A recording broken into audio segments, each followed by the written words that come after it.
ঘুরতে বের হয়েছি আর খাবো না, এটা কোনো কথা হলো? এই তো আমরা একটা ছোটোখাটো একটা রেস্টুরেন্টে চলে এসেছি, খোলা মাঠে, নদীর পাড়ে, নদীর উপরেই সুন্দর করে কাঠ দিয়ে একটা রেস্টুরেন্ট করছে। অনেক রকমের এখানে চিকেন ছিল, চপ ছিল।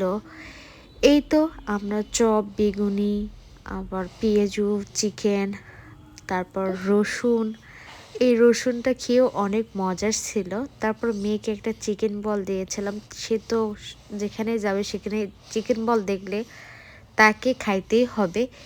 এই তো তাকে আবার বেগুনি খাওয়া দিচ্ছে, বেগুনিটা ফারিসার অনেক পছন্দ, বেগুনির চপটা। আমরা এখানে ভরপুর খেয়েছিলাম। এখানে অনেক সুন্দরভাবে একটা রেস্টুরেন্ট করছে। তারপর একটা স্পিরিট নিয়ে এসে দিল। আসলে আমার স্পিরিটটা খুবই পছন্দের, আর সব কোকের মধ্যে আমার মানে স্পিরিটটা খুবই ভালো লাগে। তারপর এখানে আমরা ফুচকা এবং চটপটিও দিয়েছিলাম। ফুচকা, চটপটি মানে এখানকার খাবারগুলো সবই ভালো লাগে। এই জন্য আমরা রূপনগর থেকে এই দিকে আসছি। আসলে এখানে আমার অনেকবার আসা হচ্ছে, এখানে মানে খাবারগুলো খুবই ভালো। এই তো আজকে